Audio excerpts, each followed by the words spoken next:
Nicholas Evan Nick Berg was an American businessman who went to Iraq after the U.S. invasion of Iraq.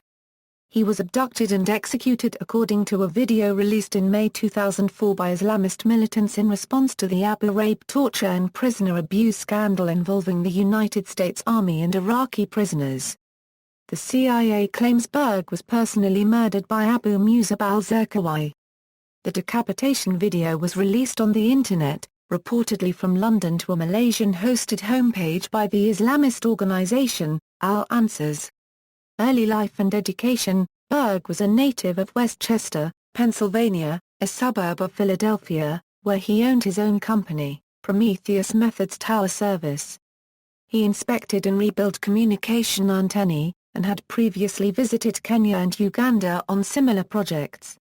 Berg attended Henderson High School in Westchester, where he received a diploma in 1996. Berg attended 4 universities: Cornell, Drexel, the University of Pennsylvania, and the University of Oklahoma. While at the University of Oklahoma, according to nickberg.org, Berg developed a paper brick that was to be the precursor to his Bovie block-pressed construction blocks. He once traveled to Kitende, Uganda to help a village, by among other things teaching villagers how to make Bovie blocks, a modular concrete block Berg invented for use in tower construction where steel is not readily available or is cost prohibitive. In addition, Berg set up a subsidiary of his company, Prometheus Tower Services, Incorporated, in Kenya. Travels and detention: Berg first arrived in Iraq on December 21, 2003, and made arrangements to secure contract work for his company. He also went to the northern city of Mosul, visiting an Iraqi man whose brother had been married to Berg's late aunt. Leaving on February 1, 2004, he returned to Iraq on March 14, 2004, only to find that the work he was promised was unavailable. Throughout his time in Iraq, he maintained frequent contact with his family in the United States by telephone and email. Berg had intended to return to the United States on March 30, 2004. But he was detained in Mosul on March 4, 2004 by Iraqi police at a checkpoint. His family claims he was turned over to U.S. officials and held for 13 days without access to legal counsel. FBI agents visited his parents to confirm his identity on March 31, 2004, but he was not immediately released. After his parents filed suit in federal court in Philadelphia on April 5, 2004, claiming that he was being held illegally, he was released from custody. He said that he had not been mistreated during his confinement. The U.S. maintains that at no time was Berg in coalition custody, but rather that he was held by Iraqi forces. The Mosul police deny they ever arrested Berg, and Berg's family has turned over an email from the U.S. consul stating, "I have confirmed that your son, Nick, is being detained by the U.S. military in Mosul."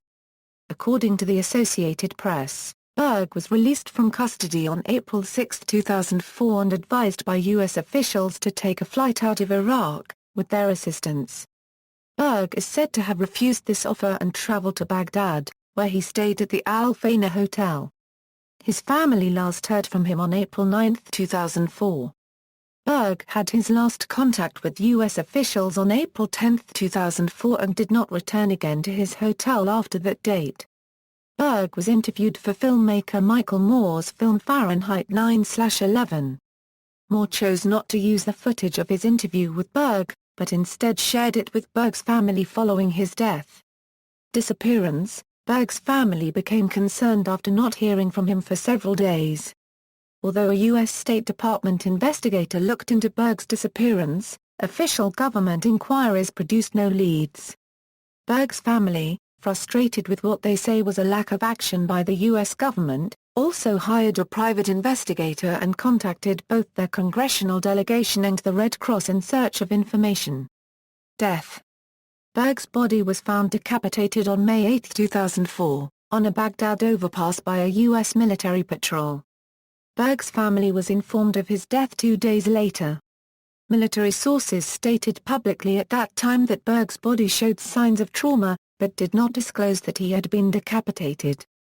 On May 11, 2004, The website of the militant group Muntada al-Ansar posted a video with the opening title of Abu Musab al-Zarqawi slaughters an American, which shows Berg being decapitated. Al-Zarqawi had an association with the jihadist group al-Qaeda, as does Muntada al-Ansar. The video is about 5.5 minutes long. Berg is seen in the video wearing an orange jumpsuit. He identifies himself: "My name is Nick Berg, my father's name is Michael, my mother's name is Susan.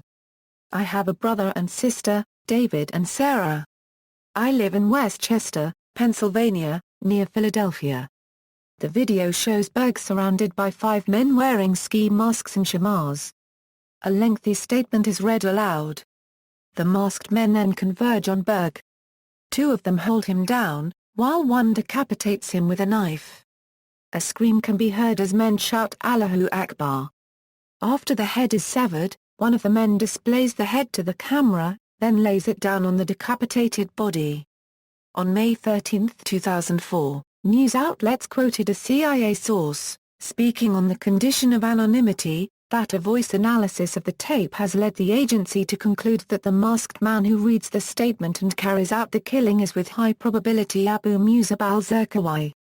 During the video, the man reading the statement threatens further deaths. "We tell you that the dignity of the Muslim men and women in Abu Ghraib and others is not redeemed except by blood and souls. You will not receive anything from us but coffins after coffins. Slaughtered in this way." The video further threatens U.S. President George W. Bush and Pakistani President Pervez Musharraf. Encounter with Zacarias Moussaoui. On May 14, 2004, it was revealed that Nick Berg had been investigated during the U.S. government's investigation of Zacarias Moussaoui. Berg's email address had been used by Moussaoui prior to the September 11, 2001, attacks.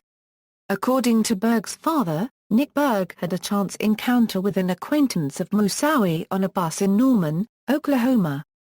This person had asked to borrow Berg's laptop computer to send an email. Berg gave the details of his own email account and password, which were later used by Moussaoui.